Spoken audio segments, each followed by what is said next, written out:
แล้ว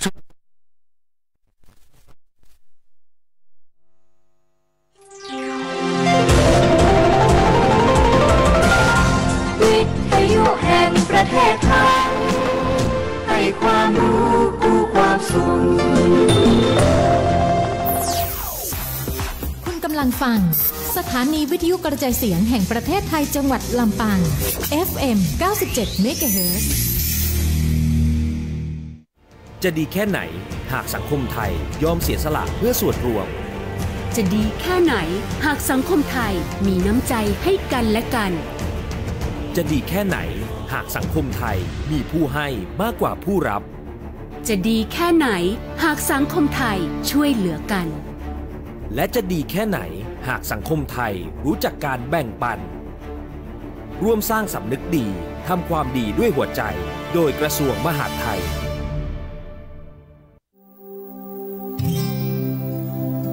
ตั้งแต่เด็กผมได้เที่ยวหลายที่ในเมืองไทยเคยดำน้ำดูปะการังสวยๆเคยเห็นทะเลหมอกบนยอดดอยในยามเช้าแล้วก็ได้เจอคนแปลกหน้าที่ใจดีที่สุดทุกที่ที่ไปผมรู้สึกอุ่นใจไม่ใช่แค่เพราะสถานที่ที่สวยงามเท่านั้นแต่เพราะคนไทยมีรอยยิ้มและน้ำใจให้กันเสมอครับผมรักประเทศไทยที่นี่คือบ้านของผมบ้านที่ปลอดภัยและอบอุ่นที่สุดในโลกผมภูมิใจที่ได้เกิดบนแผ่นดินนี้และอยากให้ทุกคนช่วยกันรักษาความงดงามนี้ไว้หยุดให้ร้ายเมืองไทยหยุดบอกว่าที่นี่ไม่น่าอยู่เพราะบ้านของเรางดงามกว่าที่คิดครับ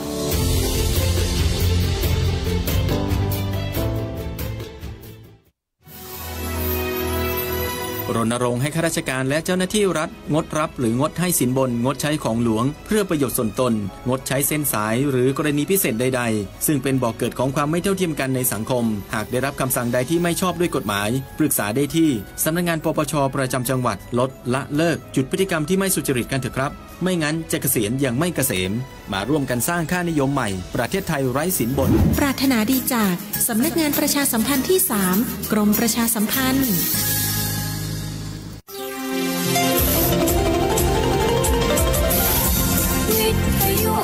ประเทศไทย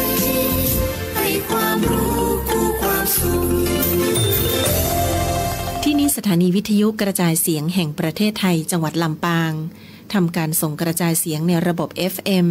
ความถี่ 97 เมกะเฮิรตซ์จากนี้ไปเชิญติดตามรับฟังรายการผู้ว่าพบประชาชนพ่อเมืองมีเรื่องเล่าค่ะช่วงพ่อเมืองมีเรื่องเล่าทุกวันศุกร์สถานีวิทยุกระจายเสียงแห่งประเทศไทยจังหวัดลำปาง FM 97 เมกะเฮิรตซ์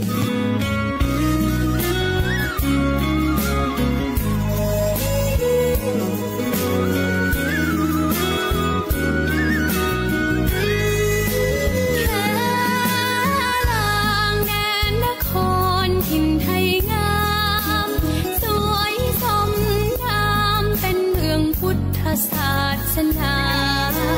มาแต่ก่อนเก่า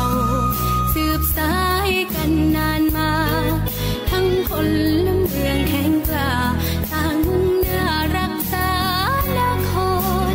วันประทาดงามล้ำเลิศอย่างราดแก้วเพราะพระแก้วเคยประทับเก่าก่อนวันเจดีย์สร้างชื่อเสียงขจรแม้นใครได้มาเห็นก่อนต้องกลับย้อนมาชมอีกครั้งสวัสดีค่ะสวัสดีท่านผู้ฟังและท่านผู้ชมทุกท่านนะคะยินดีต้อนรับเข้าสู่เช้าของวันศุกร์ที่27มิถุนายน2568ค่ะกับรายการผู้ว่าพบประชาชนพ่อเมืองมีเรื่องเล่านะคะ ในวันนี้กับโครงการประชาสัมพันธ์สร้างการรับรู้การบริหารราชการแบบบูรณาการจังหวัดลำปางปี 2568 ค่ะสถานีวิทยุกระจายเสียงแห่งประเทศไทยจังหวัดลำปาง FM 97 เมกะเฮิรตซ์ สวท.ลำปางนะคะวันศุกร์ 8 นาฬิกาถึง 9 นาฬิกาค่ะและรีรันอีกครั้งที่สถานีวิทยุอสมท.ลำปาง FM 99 เมกะเฮิรตซ์ ในวันอาทิตย์ 8 นาฬิกา 30 นาทีถึง 9 นาฬิกานะคะช่วงนี้ออนไลน์พร้อมกัน 2 เพจ Facebook ค่ะที่สวท.ลำปางกรมประชาสัมพันธ์และเพจของสำนักงานประชาสัมพันธ์จังหวัดลำปางนะคะสัปดาห์นี้ผู้ว่าพบประชาชนพ่อเมืองมีเรื่องเล่าดิฉันกาญจนาฟูปิงทำหน้าที่ดำเนินรายการเช่นเคยค่ะและพร้อมแล้วที่จะพาท่านผู้ชมท่านผู้ฟังทุกท่านนะคะวันนี้จะมาฟังเรื่องเล่าจากท่านรองผู้ว่าราชการจังหวัดลำปางของเราต้อนรับท่านนิตยาพงษ์พานิชค่ะสวัสดีท่านรองค่ะค่ะสวัสดีค่ะวันศุกร์นะคะวันนี้สีฟ้าสดใสนะคะท่านรองค่ะพิธีกรก็ฟ้ารองก็ฟ้าโทนนี้เลยนะคะก็มาพบกันในช่วงสัปดาห์สุดท้ายของเดือนมิถุนายนนะคะวันนี้ก็ครึ้มๆค่ะข้างนอกนะคะให้ท่านรองได้ใช้ช่วงเวลาต้นรายการนี้ทักทายสำหรับท่านผู้ฟังแล้วก็ท่านผู้ชมของเราสักนิดนึงค่ะสวัสดีพี่น้องประชาชนชาวจังหวัดลำปางที่เคารพนะคะรวมทั้งพี่น้องใกล้เคียงนะคะที่ได้รับฟังสวท.ลำปาง FM 97 เมกะเฮิรตซ์นะคะวันนี้รายการผู้ว่าพบประชาชนนะคะพ่อเมืองมีเรื่องเล่าวันนี้รองผู้ว่ารองนิตยาพงษ์พานิชนะคะขออนุญาตทำหน้าที่แทนทางท่านผู้ว่าราชการจังหวัดนะคะท่านชุติเดชมีจันทร์ก็จะหมุนเวียนกันนะคะท่านผู้ว่าแล้วก็รองกฤษณะแล้วก็ท่านปลัดจังหวัดนะคะแล้วก็ประชาสัมพันธ์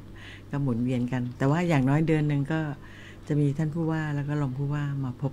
นะคะทุกๆเดือนค่ะ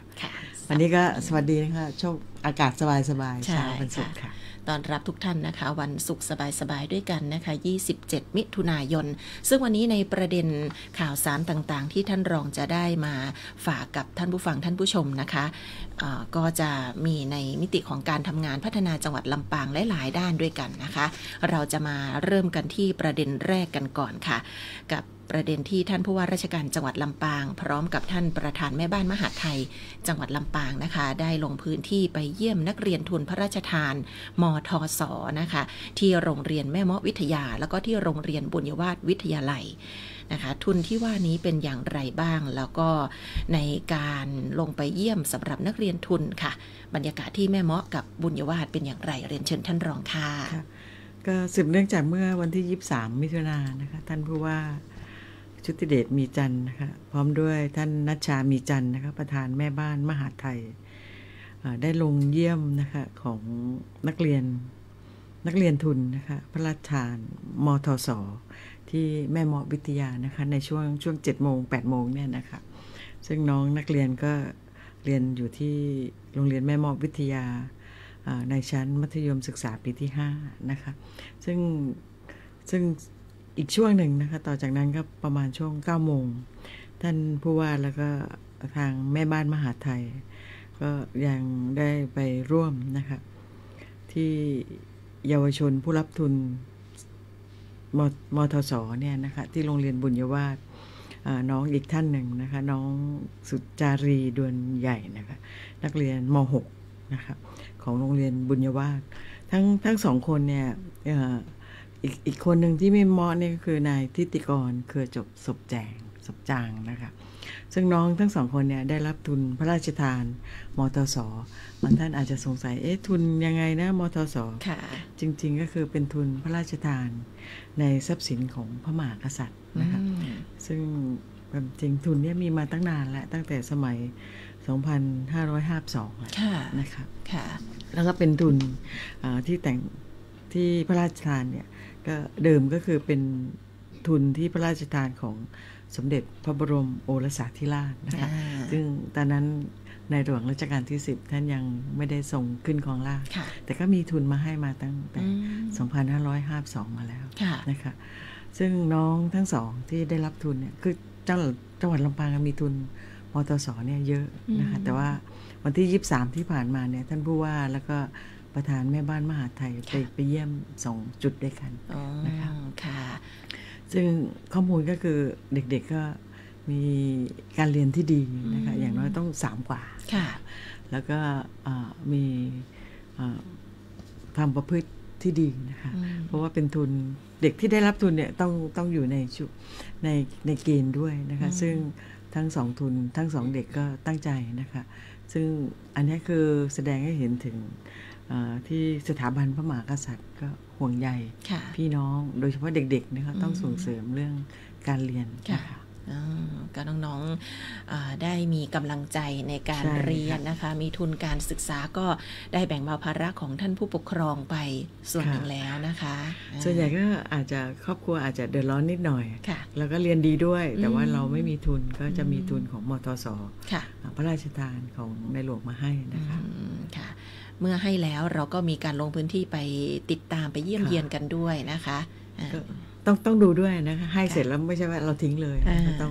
ต้องมีการติดตามแล้วก็ท่านผู้ว่าท่านประธานแม่บ้านมหาดไทยท่านก็ลงด้วยตนเองค่ะจะเห็นได้ว่าข่าวสารของการลงไปเยี่ยมนักเรียนทุนพระราชทานเนี่ยมีอยู่บ่อยครั้งนั่นหมายความว่านักเรียนทุนพระราชทานของจังหวัดลำปางของเรากระจายไปในหลายๆอำเภอหลายๆอำเภอด้วยกันค่ะก็ขอให้น้องๆตั้งใจเรียนเนาะค่ะจะได้มีอนาคตที่สดใสนะคะอันนี้ก็เป็นความตั้งใจของผู้หลักผู้ใหญ่ด้วยเป็นส่วนหนึ่งที่ทางจังหวัดนะคะท่านนำโดยท่านผู้ว่าพยายามที่จะช่วยเหลือเพื่อกลุ่มซึ่งกันและกันใช่ค่ะนี่ก็คือบรรยากาศสำหรับเรื่องแรกนะคะที่เรานำมาเรียนให้ทราบเนาะทีนี้ไปต่อกับกิจกรรมเพื่อสังคมทางด้านของจังหวัดเคลื่อนที่หน่วยแพทย์พอสวนะคะซึ่งในเดือนมิถุนายนเราไปไกลถึงอำเภอเถินค่ะท่านรองค่ะที่องค์การบริหารส่วนตำบลแม่ปะวันนั้นทุกหน่วยเลยไปร่วมกันนะคะนำบริการต่างๆไปสู่พี่น้องประชาชนไม่ว่าจะเป็นบริการด้านของสุขภาพหรือว่าการบริการอื่นๆในนามของจังหวัดเคลื่อนที่ด้วยค่ะบริการตรงนี้การสอบถามปัญหาความต้องการต่างๆในพื้นที่ก็สำคัญวันนี้ท่านรองมาสรุปกิจกรรมนี้ให้เราได้ฟังอีกสักครั้งหนึ่งค่ะความจริงกิจกรรมนี้ทำไปแล้วนะคะแต่ว่าทำเป็นประจำประมาณเดือนแล้วก็เว้น2 เดือนครั้งนะคะก็คือเป็นกิจกรรมหน่วยแพทย์เคลื่อนที่พอสวค่ะก็คือมูลนิธิแพทย์อาสาสมเด็จพระศรีนครินทร์บรมราชชนนีนะคะวันนี้พูดส่วนใหญ่เรื่องที่ทางสถาบันนะคะพระมหากษัตริย์ได้ทรงมีโครงการต่างๆมากมายแล้วก็เอามาปฏิบัติแต่ว่าพี่น้องบางท่านอาจจะไม่ทราบนะคะว่าที่มาที่ไปเป็นอย่างไรก็คือโครงการหน่วยแพทย์เคลื่อนที่พอสวนะคะโดยมูลนิธิแพทย์อาสาสมเด็จพระศรีนครินทราบรมราชชนนีก็คือสมเด็จย่า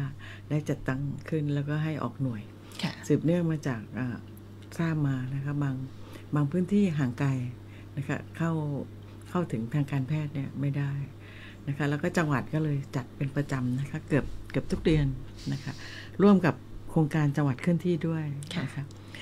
วันที่19ที่ผ่านมาเนี่ยท่านผู้ว่ามอบท่านปลัดจังหวัดนะคะท่านประกรณ์กันวลีนะคะออกเป็นร่วมนะคะซึ่งมีการบริการทั้งในส่วนของทันตแพทย์นะคะก็คือทันตกรรมเนี่ยนะคะซึ่งบางทีเนี่ย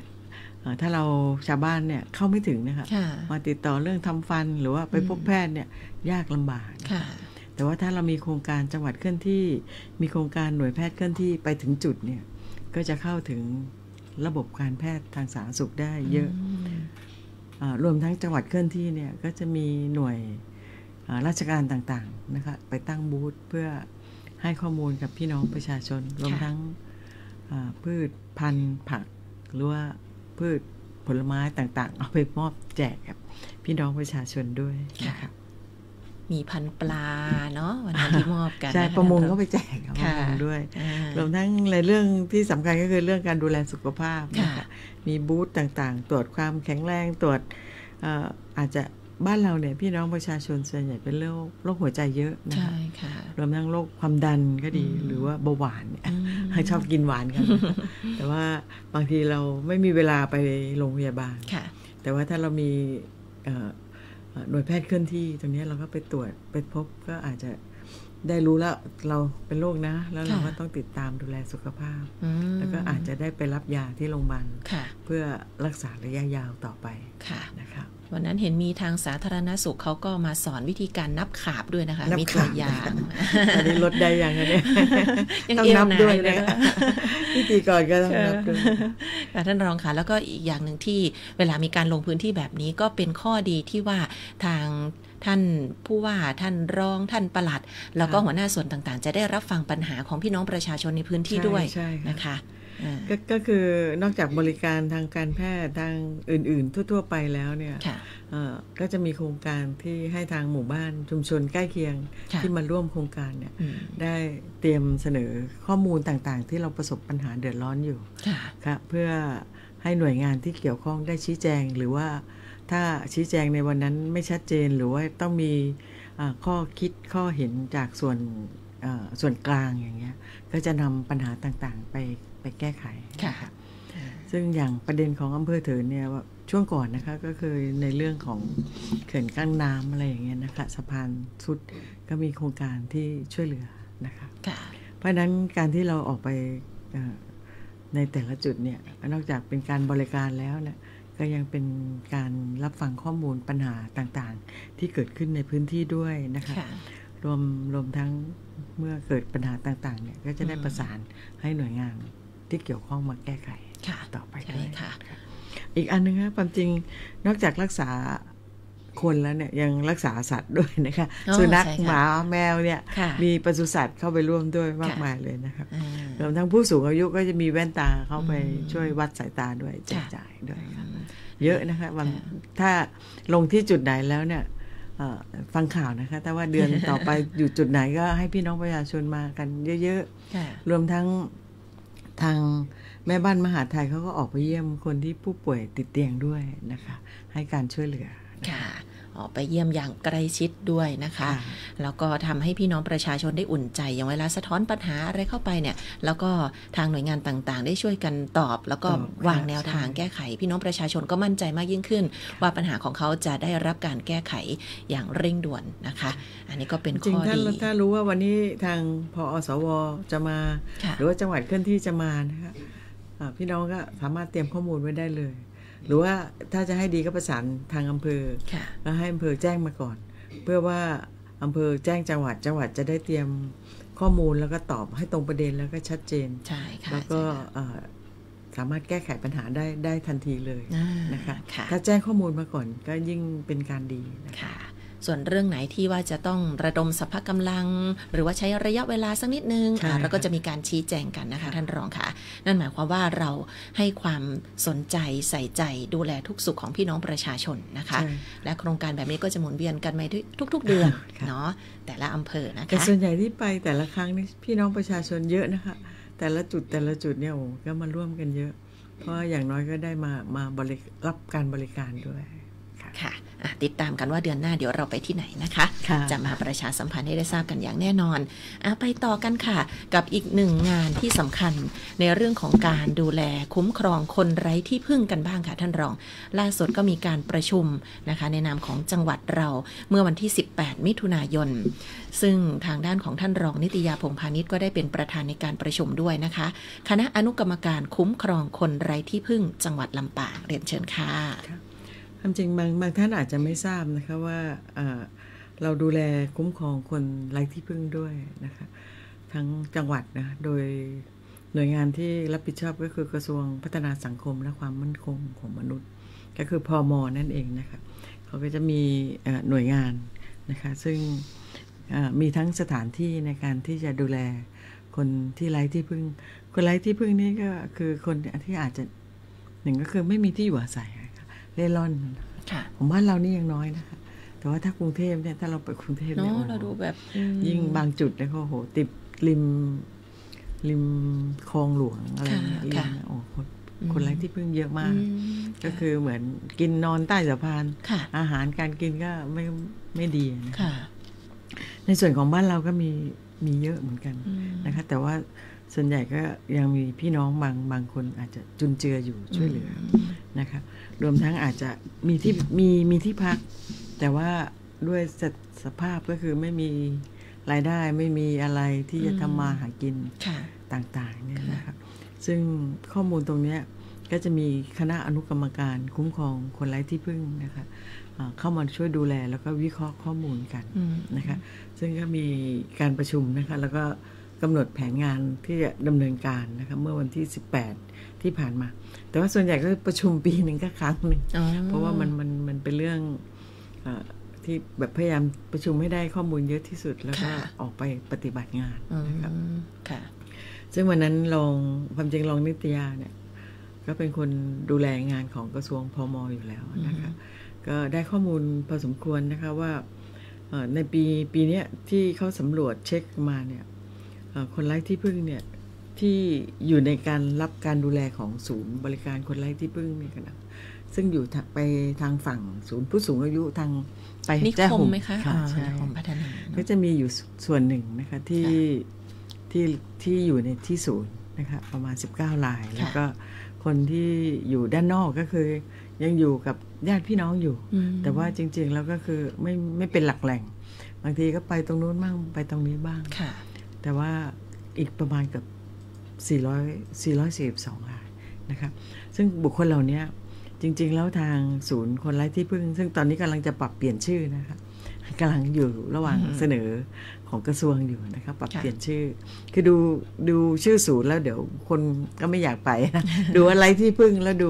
มันไม่ดีแต่น่าจะเปลี่ยนเป็นศูนย์คุ้มครองคนที่เดือดร้อนอะไรอย่างเงี้ยเดี๋ยวชื่อที่ชัดเจนเนี่ยเดี๋ยวจะแจ้งอีกครั้งนึงแต่ประเด็นที่อยากจะพูดก็คือความจริงแล้วทางหน่วยของศูนย์เนี่ยเขามีงบประมาณบางส่วนนะคะถ้าเดือดร้อนจริงๆแล้วเรายากจนจริงๆแล้วเราไม่มีที่พักพิงแล้วตอนณวันนั้นเรารู้สึกว่าเราไม่มีตังเลยไม่มีทุนเลยที่จะขับเคลื่อนอะไรประสานไปที่ทางพม.ได้นะคะเขาจะมีเงินบางส่วนในการที่จะช่วยเหลือของคนที่ไร้ที่พึ่งคนที่ไม่มีญาติหรือว่าคนที่แบบยากจนมากๆจริงๆนะคะอาจจะเป็นเงินเล็กๆน้อยๆในส่วนหนึ่งแล้วก็ไปแจ้งประสานทางพม.ก็ยินดีที่จะกลั่นกรองข้อมูลตรงนี้แล้วก็มีเงินช่วยเหลือได้นะคะแต่ถ้าเราไม่สะดวกมาที่จังหวัดเนี่ยเราก็อาจจะไปที่ศูนย์บริการที่อบต.ท้องถิ่นนะคะศูนย์บริการของพม.เนี่ยมีตั้งอยู่ทุกท้องถิ่นเลยนะคะทั้งหมดเลย102แห่งเพราะนั้นถ้าเราดูแล้วเราไปขอหารือตรงนี้ได้ไหมแล้วให้เขาไปตรวจสอบดูว่าบ้านเราเดือดร้อนจริงๆนะหรือว่าตอนนี้ไม่มีที่อยู่แล้วอาศัยอยู่กับคนอื่นแล้วก็รายได้ทำมาหากินต่างๆก็ไม่สะดวกรวมทั้งถ้าใครพบเห็นขอทานนะคะก็สามารถติดต่อมาได้นะคะว่าดูแล้วอยากช่วยเขาให้เขามีสตังค์เล็กน้อยก่อนแล้วก็ไปเริ่มต้นชีวิตใหม่ๆอะไรอย่างนี้ค่ะเพราะบางทีในสังคมเราอาจจะมีผู้สูงอายุผู้พิการที่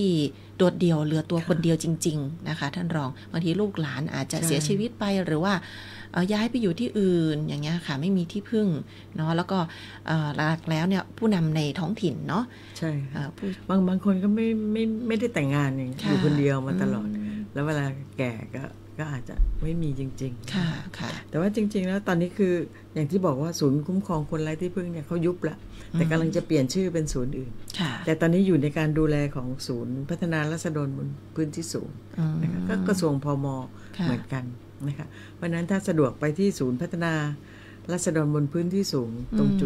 จุดที่ทางไปใช้ห่มนี่ก็ได้หรือว่าถ้าไม่สะดวกก็ไปที่อบต.เทศบาลเขาจะมีศูนย์บริการอยู่นะคะ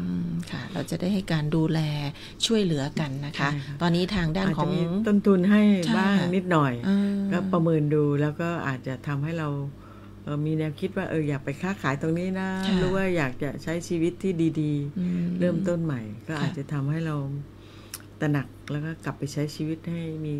คุณภาพมากขึ้นค่ะนี่ก็ถือว่าเราก็ยัง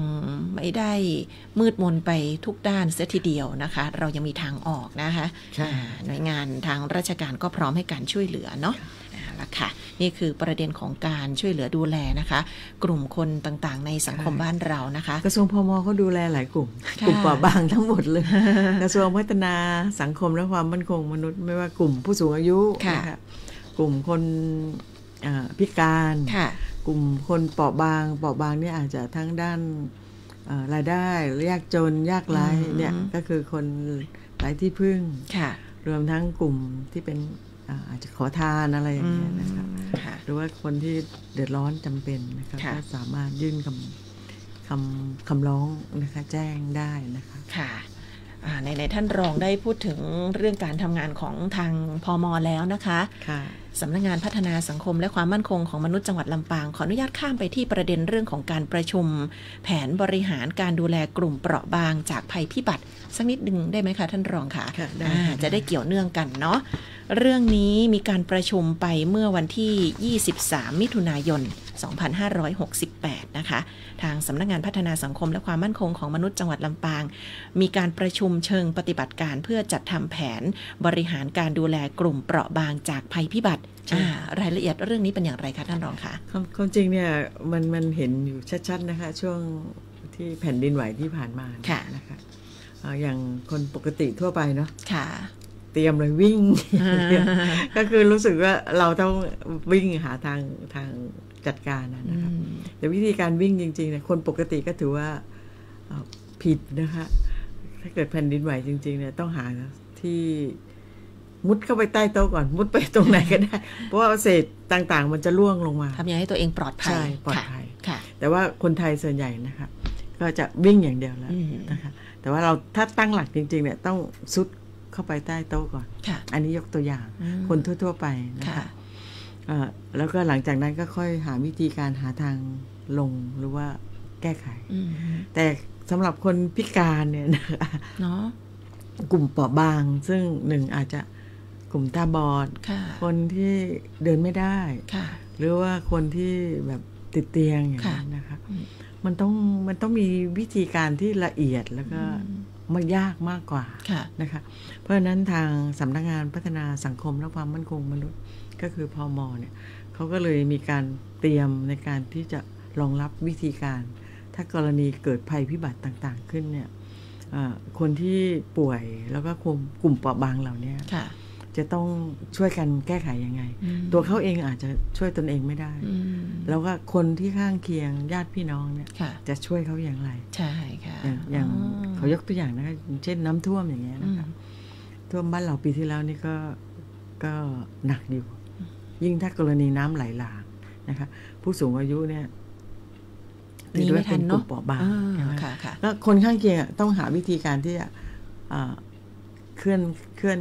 ผู้สูงอายุหรือผู้ป่วยติดเตียงอย่างไรวิธีการต่างๆเหล่านี้ก็เลยต้องมีการซ้อมแผนกันขึ้นนะคะที่จะมีเทคนิคอย่างไรในการที่จะช่วยเหลือนะคะอันนี้เป็นส่วนหนึ่งนะคะที่ได้มีการประชุมกันแล้วก็ทางพม.นะคะก็พยายามหาเทคนิควิธีการนะคะที่จะช่วยนะคะคนที่ต้องหนีจากภัยพิบัติต่างๆค่ะคือถ้ามันเกิดกระทันหันเนี่ยเจ้าหน้าที่รัฐหรือหน่วยงานที่เขามีอุปกรณ์พอเนี่ยเขาก็คงจะไม่สามารถเข้าไปช่วยเหลือในทันทีทันใดได้แต่ว่าคนในครอบครัวต้องช่วยเหลือเบื้องต้นก่อนนะคะหรือว่าถ้าไม่ไหวจริงๆปุ๊บต้องทำยังไงก่อนก็คือโทรศัพท์แหละหรือถ้าสัญญาณถูกตัดต้องทำยังไงหรือว่าบ้านไร่เรือนเคียงอย่างนี้ค่ะต้องมีวิธีการเตรียมตั้งรับอันนี้การสื่อสารการทำความเข้าใจหรือการซักซ้อมเนี่ยเป็นเรื่องที่สำคัญมากๆเลยนะคะแล้วข้อสำคัญเลยทุกท่านต้องตระหนักถึงความสำคัญในเรื่องนี้การดูแลช่วยเหลืออย่างถูกวิธีด้วยนะคะไม่ใช่เฉพาะครอบครัวครัวเรือนอย่างเดียวนะคะก็ส่วนราชการที่เกี่ยวข้องทั้งในส่วนของท้องถิ่นที่อยู่ใกล้ชิดที่สุดกำนันผู้ใหญ่บ้านก็ต้องมีการซ้อมแล้วก็รู้ข้อมูลด้วยว่าจะต้องเข้าไปช่วยอย่างไรนะคะในกรณีเกิดภัยแล้วถ้าคนปกติก็เอาจัดการวิ่งหรือว่าใช่ค่ะรู้วิธีเอาตัวรอดเนาะแต่ถ้าคนที่เขาเคลื่อนไหวยากอะไรหรือว่าผู้ป่วยติดเตียงเนี่ยต้องหาวิธีการใช่เลยค่ะท่านรองค่ะเพราะว่าหลายๆครั้งที่ผ่านมาไม่ว่าจะเป็นภัยธรรมชาติหรืออะไรก็ตามเนี่ยเราก็จะเห็นกลุ่มคนเหล่านี้ที่เป็นหนึ่งในผู้ประสบภัยเนาะเพราะฉะนั้นในการหารือการทำแผนบริหารจัดการดูแลกลุ่มเปราะบางเหล่านี้เนี่ยจึงเป็นเรื่องสำคัญเช่นเดียวกันเขาก็บอกว่าต่อไปในอนาคตเนี่ยภัยพิบัติเนี่ยจะเยอะขึ้นกว่าปกติเพราะว่าสิ่งแวดล้อมต่างๆมันเปลี่ยนใช่ค่ะใช่ค่ะอย่างเช่นแผ่นดินไหวในบ้านเราไม่เคยขนาดนี้ใช่ค่ะที่ผ่านมาแต่มันก็เกิดขึ้นแล้วแต่วิธีการ ที่เราหนีกันเนี่ยก็ผิดอยู่ แต่อย่างของญี่ปุ่นเนี่ยเขาเกิดบ่อยมากเลยเด็กๆเขาจะถูกฝึกซ้อมมาแล้วตั้งแต่เด็กเลยวันนั้นเมื่อสัปดาห์ที่แล้วทางสำนักงานป้องกันบรรเทาสาธารณภัยก็ไปฝึกซ้อมเด็กนักเรียนในโรงเรียนนะคะวันนั้นลองไปเปิด2โรงเรียนด้วยกันนะคะที่เกาะคาแล้วก็ที่เกาะคานะคะ2โรงเรียนด้วยกันแม่ท้าอีกอันแล้วก็ส่วนใหญ่ก็คือต้องฝึกให้เด็กรู้ว่าต้องทำอย่างไรด้วยเด็กในโรงเรียนนะคะในกรณีเกิดภัยหรือว่าแม้กระทั่งไฟไหม้อย่างเงี้ยนะคะแล้วต้องหาวิธีการช่วยเพราะว่าภัยพิบัติต่อไปในอนาคตเนี่ยคาดว่าน่าจะมีเยอะมากขึ้นต้องระมัดระวังค่ะเป็นเรื่องที่เราต้องเตรียมพร้อมนะคะดังนั้นแล้วเดี๋ยวช่วงหน้าเราจะมีเรื่องของการเตรียมพร้อมซักซ้อมนะคะที่สนามบินให้ฟังกันด้วยนะแต่ยังไม่ให้ได้ติดตามกันในตอนนี้นะเดี๋ยวขอจะเป็นช่วงอาจจะเป็นช่วงท้ายๆรายการนะคะเพราะว่าจะมีบรรยากาศหลากหลายมากสำหรับข่าวสารรายการผู้ว่าพบประชาชนในวันนี้นะคะ8:31 นาทีค่ะท่านรองค่ะเดี๋ยวเราขออนุญาตพักช่วงนี้กันสักครู่หนึ่งนะคะส่วนช่วงหน้าประเด็นในรายการของเราที่จะนำเสนอให้กับท่านผู้ฟังท่านผู้ชมทางบ้านนะคะช่วยติดตามกันต่อนะคะคุณมนชนกติดตามอยู่คุณอัชราพรคุณทวัชชัยค่ะคุณตาพิชัยนะคะอายุ90กว่าแล้วนะคะรับชมอยู่ค่ะทางออนไลน์ด้วยนะคะคุณสรดินมากๆเลยค่ะช่วยกันนะคะแล้วก็กระจายข่าวสารด้วยค่ะเอาละค่ะเดี๋ยวเราพักกันครู่นึงค่ะช่วงหน้าพบกันต่อผู้ว่าพบประชาชนพ่อเมืองมีเรื่องเล่าค่ะทุกวันนี้ใครๆก็ใช้ไลน์แต่จะดีกว่าไหมถ้ารู้ข้อมูลข่าวสารแจ้งเตือนภัยผ่านแอปไลน์ได้ด้วย LINE Alert การแจ้งเตือนภัยพิบัติร้ายแรงเพื่อให้เราได้เกาะติดสถานการณ์ภัยธรรมชาติไม่ว่าจะเป็นพายุไฟไหม้น้ำท่วมหรือแผ่นดินไหวได้อย่างทั่วถึงและทันเวลาทำอะไรได้บ้างนะหรออัปเดตระดับภัยได้ถึง5ระดับเช็คพื้นที่เสี่ยงแถมรวมเบอร์ติดต่อฉุกเฉินโรงพยาบาลใกล้เคียงและวิธีการป้องกันตัวเองในสถานการณ์ต่างๆให้ด้วยสามารถใช้งานได้ง่ายๆเพียงค้นหา @LINE Alert แล้วกดเพิ่มเพื่อนแค่นี้เองรู้ภัยเข้าใจรับมือได้ด้วยความปรารถนาดีจากสำนักงานประชาสัมพันธ์ที่3กรมประชาสัมพันธ์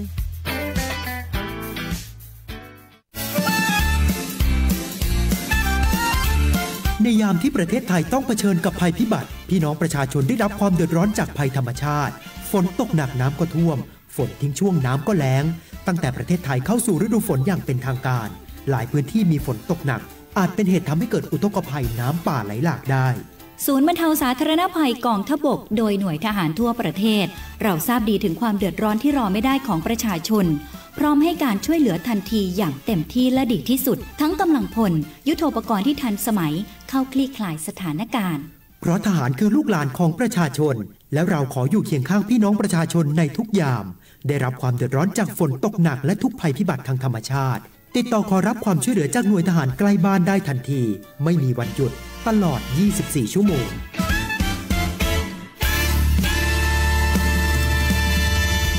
8:34 นาทีค่ะ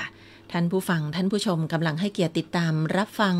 และรับชมนะคะในทุกช่องทางเข้ามาตอนนี้ขอบคุณมากๆค่ะรายการผู้ว่าพบประชาชนพ่อเมืองมีเรื่องเล่านะคะในช่วงเวลาที่เราพบกันวันศุกร์ที่27มิถุนายน2568ค่ะวันนี้เราได้รับเกียรติจากทางท่านนิติยาพงษ์พาณิชย์ท่านรองผู้ว่าราชการจังหวัดลำปางพูดคุยกันถึงประเด็นในการทำงานจังหวัดลำปางหลายๆเรื่องด้วยกันที่น่าสนใจนะคะสัปดาห์นี้มีการประชุมในวาระสำคัญเกิดขึ้นอีกเรื่องหนึ่งที่เราอยากจะนำเสนอให้ทุกท่านได้ติดตามได้รู้ถึงความหมายนะคะแล้วก็ความสำคัญนั่นคือการประชุมเพื่อเตรียมการเข้าร่วมงานปูทางสู่การตื่นรู้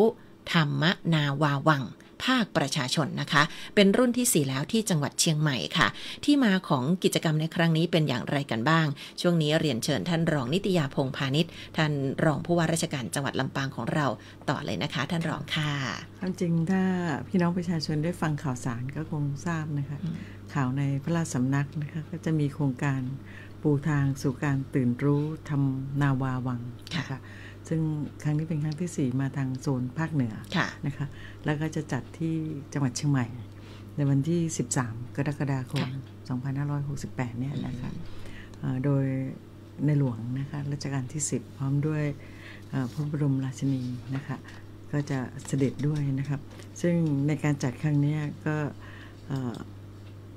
มีการเตรียมการนะคะเพื่อเข้าร่วมเฝ้าเสด็จด้วยแล้วก็ประเด็นก็คือได้ร่วมในการที่จะเข้าสู่กิจกรรมก็คือโครงการปูทางสู่การตื่นรู้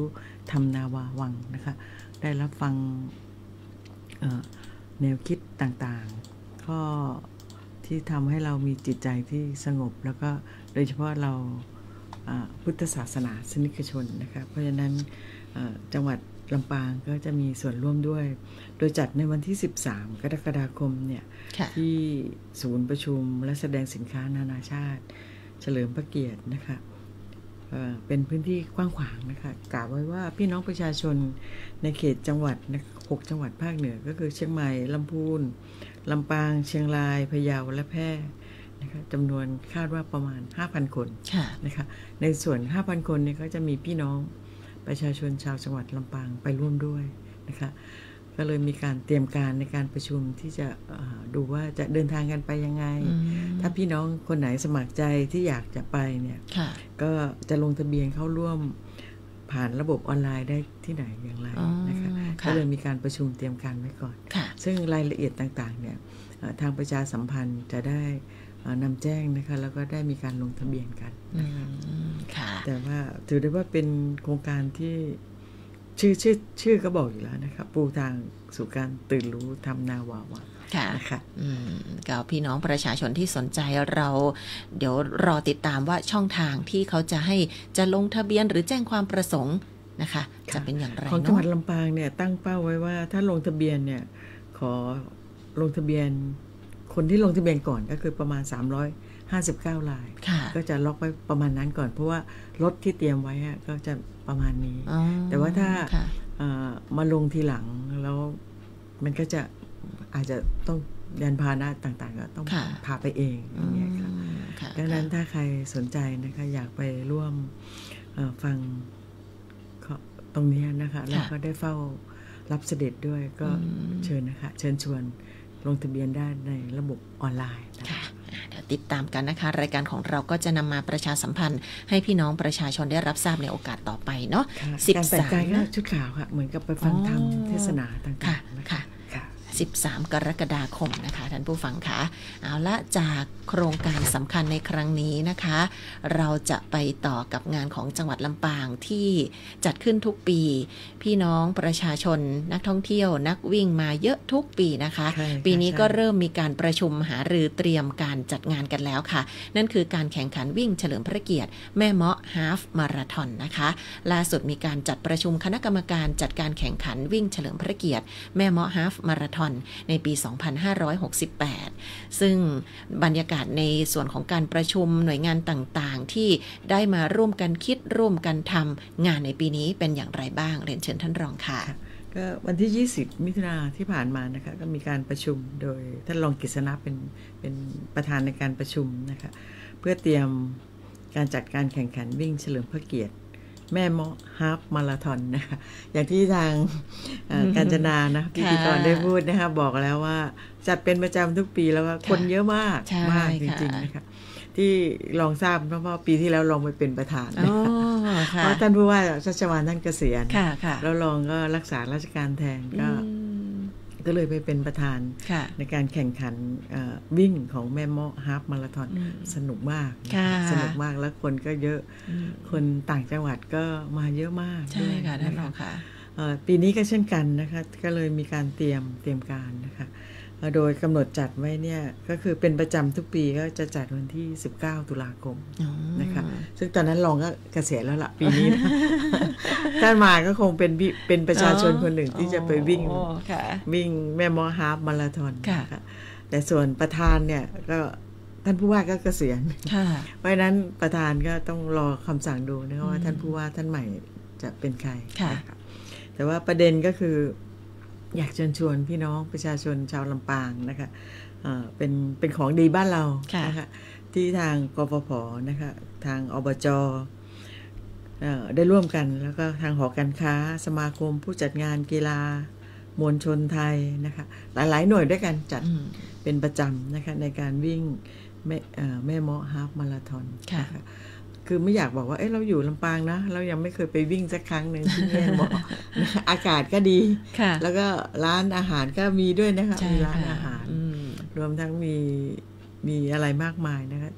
ทุ่งบัวตองนี่ก็ช่วงนั้นก็กำลังเริ่มละนิดหน่อยวิวทิวทัศน์ต่างๆของกฟผก็สวยงามนะคะก็เลยอยากเชิญชวนนะคะรวมทั้งถ้าใครซ้อมการวิ่งไว้ก่อนก็เผื่อจะไปเอาเหรียญไปเอารางวัลก็ได้นะคะใช่ค่ะฝึกซ้อมร่างกายไว้ก่อนเลยนะ ใช่ไปไหมอย่างนี้เคยไปแล้วค่ะท่านรองเพราะบางปีเขาจะจัดประมาณเดือนสิงหาก็มีปีที่แล้วน่าจะประมาณสักตุลาครับเพราะว่าลองเหลืออยู่คนเดียวปีที่แล้วจำได้แม่นเลยทั้งจังหวัดเหลืออยู่คนเดียวบางทีก็ต้องขยับเดือนของการจัดงานเพราะว่าจะได้หลบฝนนิดนึงนะคะสนามอะไรเพราะว่าหนาวนิดนึงด้วยใช่ค่ะจริงๆแล้วแม่มอนี่เขาวางแผนไว้ก็ให้ต่อเนื่องนะคะพองานวิ่งเสร็จแล้วปุ๊บก็จะเป็นงานเทศกาลท่องเที่ยวแม่เมาะพอดีอย่างเงี้ยนะคนก็ยังติดใจในกลิ่นอายของแม่เมาะเพราะว่าสนามนะคะทางลู่วิ่งเขาก็ปรับปรุงได้สวยงามมากๆนะคะเป็นมาตรฐานตอนเช้าวิ่งเสร็จก็เดี๋ยวอีกสักสัปดาห์นึงมั้งค่ะมีงานแม่เมาะต่อเลยใช่ค่ะแล้วช่วงที่วิ่งนะคะไอเสื้อผ้าที่วิ่งนะคะเข้ามาขายเต็มหมดเลยนะคะเป็นบูธแล้วก็มีให้เลือกเยอะแล้วก็ราคาไม่แพงด้วยค่ะใครที่แบบยังไม่มีเสื้อวิ่งก็เนาะสมมติถ้าไม่ได้สมัครลงทะเบียนก็อาจจะไป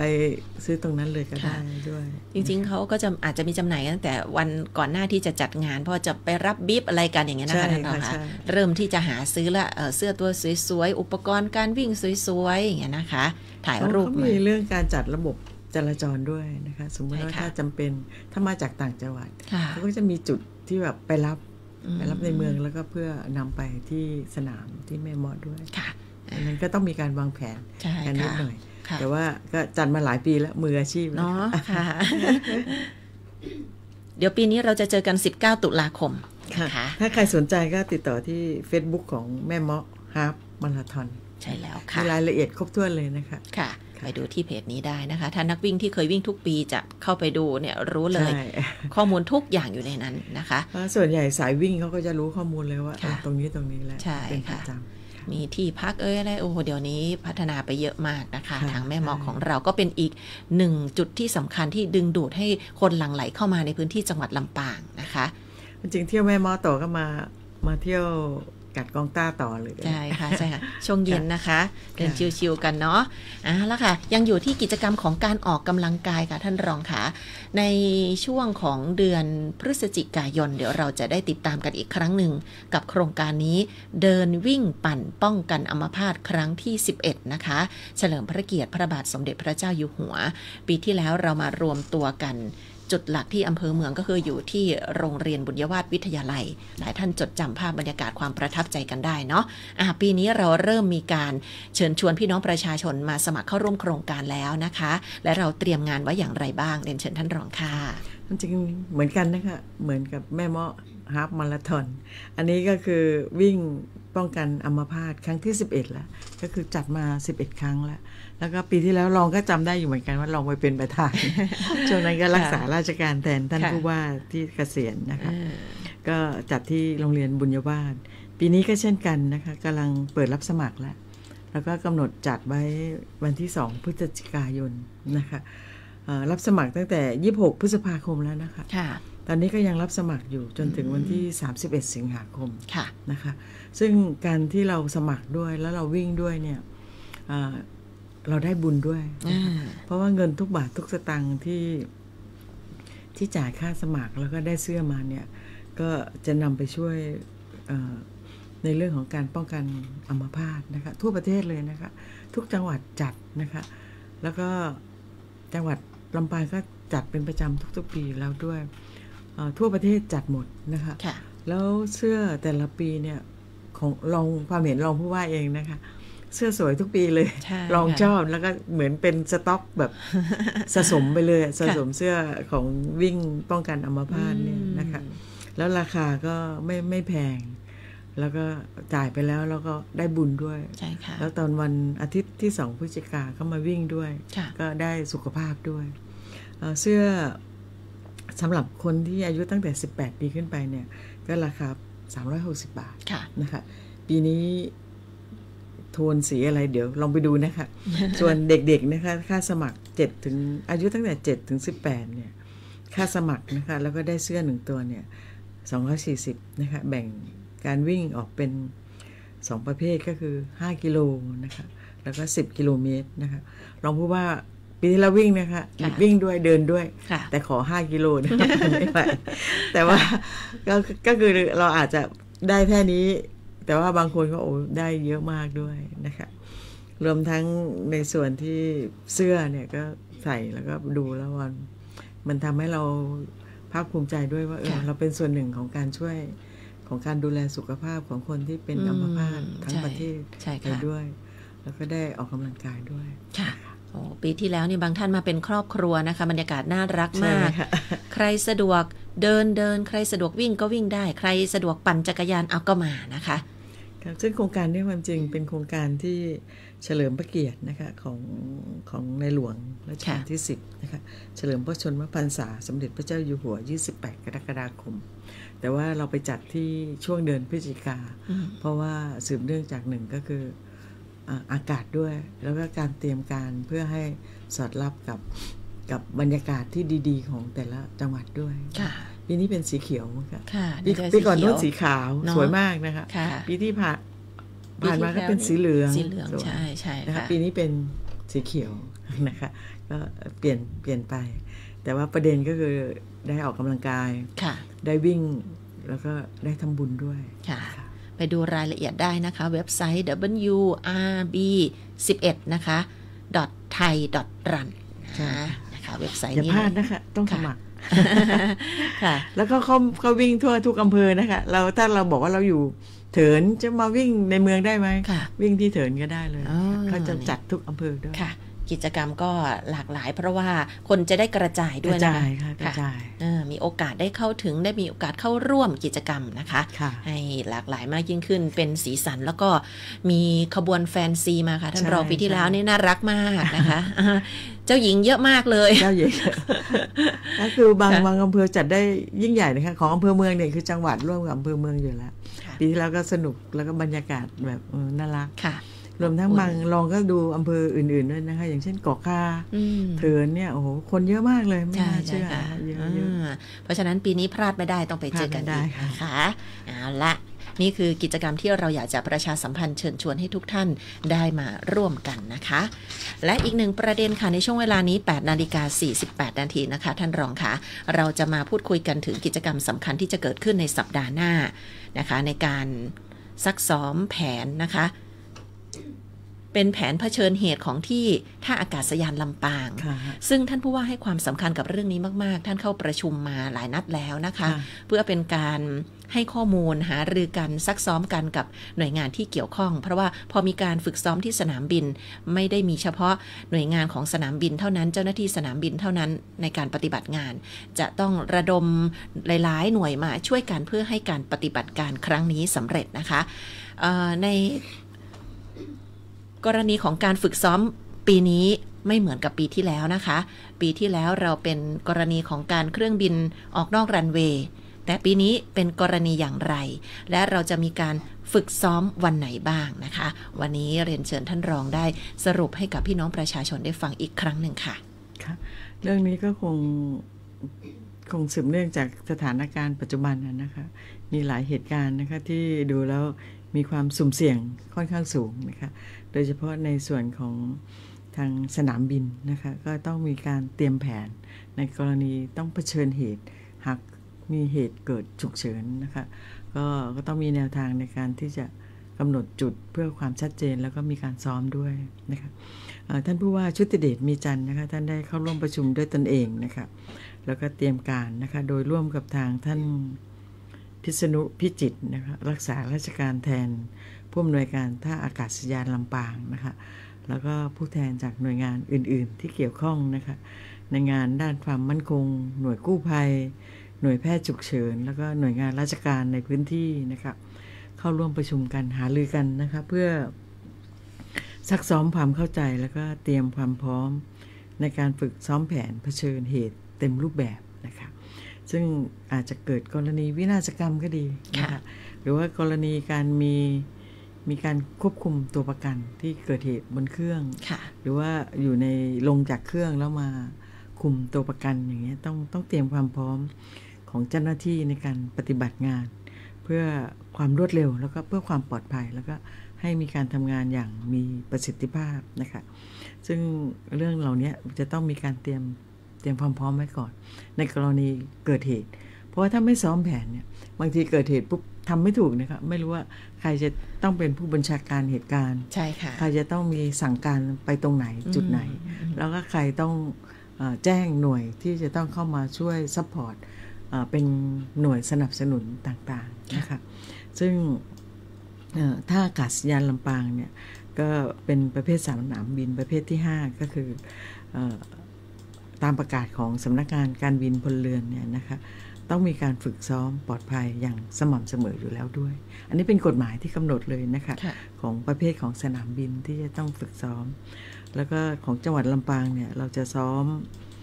เผชิญเหตุเต็มรูปแบบเนี่ยจัดขึ้นระหว่างวันที่2 ถึง 4 กรกฎาคมเพราะฉะนั้นในช่วงวันที่2และ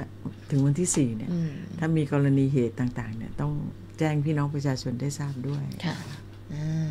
ก็จะมีลำดับของการฝึกซ้อมนะคะเป็นแผนบนโต๊ะนะคะแล้วก็จะมีการซักซ้อมในสถานการณ์จริงนะคะอันนี้ก็จริงลองว่าเรื่องนี้ก็สำคัญนะคะช่วงนี้เมื่อเช้าก็ฟังข่าวอยู่ทางภาคใต้ตอนนี้มีการเอาวางระเบิดเอาระเบิดไปวางเป็นจุดเป็นจุดตั้งแต่ภูเก็ตแล้วค่ะภูเก็ตกระบี่รวมทั้งพังงาและจุดที่วางบางจุดก็อยู่ใกล้สนามบินก็มีนะแต่ว่าดีนะคะอันนี้โชคดีมากๆที่ทางตำรวจแล้วก็หน่วย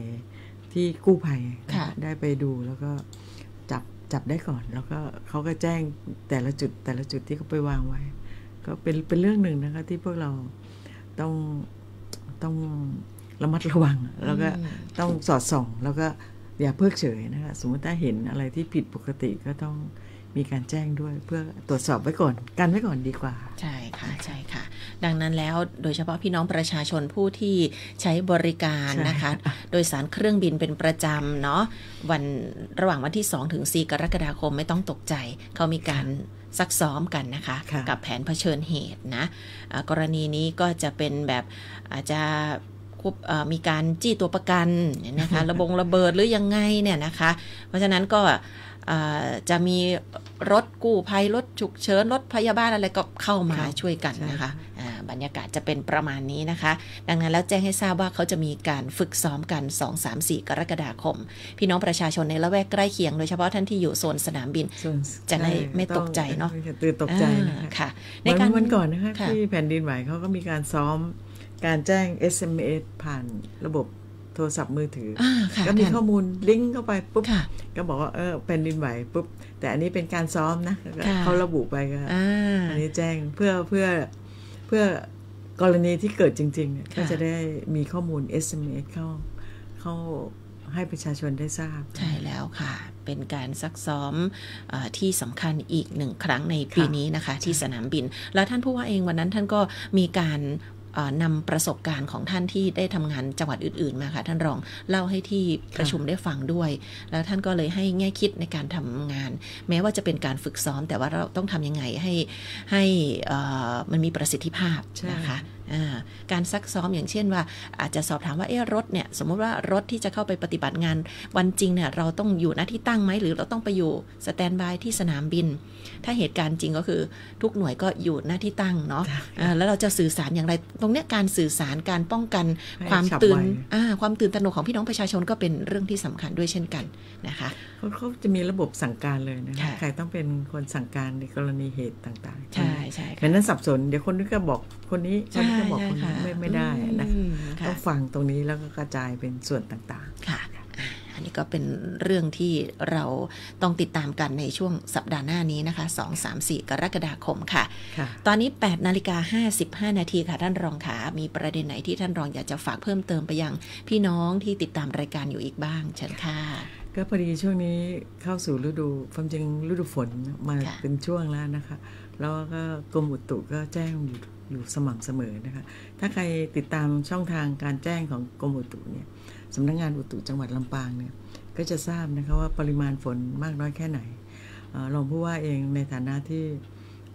อยู่ลำปางมา 2-3 ปีแล้วเนี่ยทราบนะคะว่าถ้าช่วงประมาณช่วงนี้นะคะกรกฎาเนี่ยสิงหาเนี่ยฝนจะตกหนัก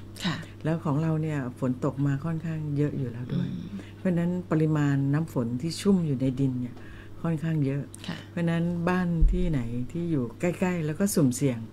ในกรณีที่อยู่ใกล้กับดินที่ชุ่มน้ำเยอะๆเนี่ยก็สุ่มเสี่ยงที่จะเกิดดินถล่มได้นะคะรวมทั้งพื้นที่บางจุดนะคะที่แม่น้ำบางจุดเนี่ยอย่างเช่นห้างฉัตรเกาะคาเนี่ยมีแม่น้ำมารวมกันแล้วก็ไหลหลากมาจากที่สูงถ้าเกิดว่าฝนตกหนักเยอะๆน้ำไหลหลากก็ต้องระมัดระวังแล้วก็ติดตามฟังข่าวสารด้วยตลอดจนท้องถิ่นนะคะที่อยู่ใกล้ๆก็ต้องแจ้งเตือนอย่างฉับไว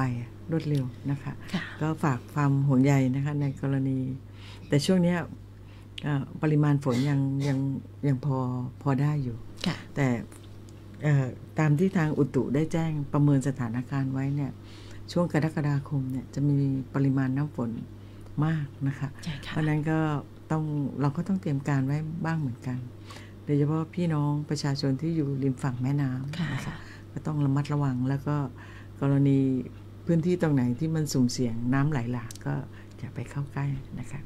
ก็ฝากความห่วงใยมาด้วยกันแล้วกันนะคะฝากความห่วงใยไปยังพี่น้องประชาชนทุกท่านที่ติดตามรับฟังรับชมรายการกันอยู่นะคะวันนี้ขอบคุณในช่องทางออนไลน์ค่ะไม่ว่าจะเป็นเพจของสวท.ลำปางกรมประชาสัมพันธ์และสำนักงานประชาสัมพันธ์จังหวัดลำปางด้วยนะคะติดตามรายการของเราได้ใหม่ในทุกวันศุกร์นะคะ 8 นาฬิกาถึง 9 นาฬิกาสถานีวิทยุกระจายเสียงแห่งประเทศไทยจังหวัดลำปางสวท.ลำปางค่ะ FM 97 เมกะเฮิรตซ์และรีรันอีกครั้งนะคะที่สถานีวิทยุอสมท.ลำปาง FM 99 เมกะเฮิรตซ์วันอาทิตย์ 8 นาฬิกา 30 นาทีค่ะนี่คือผู้ว่าพบประชาชนพ่อเมืองมีเรื่องเล่าโครงการประชาสัมพันธ์สร้างการรับรู้การบริหารราชการแบบบูรณาการจังหวัดลำปางในปี 2568 นะคะโดยสำนักงานประชาสัมพันธ์จังหวัดลำปางผู้รับผิดชอบโครงการค่ะวันนี้ขอบคุณทุกเครือข่ายที่ร่วมรับสัญญาณรายการด้วยอำนวยการผลิตรายการโดยท่านผู้อำนวยการเดือนอินตะค่ะผู้อำนวยการสถานีวิทยุกระจายเสียงแห่งประเทศไทยจังหวัดลำปางและขอบคุณอย่างยิ่งสำหรับเรื่องเล่านะคะในสัปดาห์นี้ท่านนิติยาพงษ์พาณิชย์ท่านรองผู้ว่าราชการจังหวัดลำปางของเราค่ะสัปดาห์หน้าเราจะกลับมาพบกันใหม่วันนี้ดิฉันกาญจนาฟูปิงผู้ดำเนินรายการลาไปพร้อมกับท่านรองนะคะขอบพระคุณค่ะสวัสดีค่ะสวัสดีค่ะคนไทยมีรอยยิ้มให้กันเสมอค่ะสวัสดีค่ะสวัสดีค่ะช่วงพ่อเมืองมีเรื่องเล่าทุกวันศุกร์สถานีวิทยุกระจายเสียงแห่งประเทศไทยจังหวัดลำปาง FM 97 เมกะเฮิรตซ์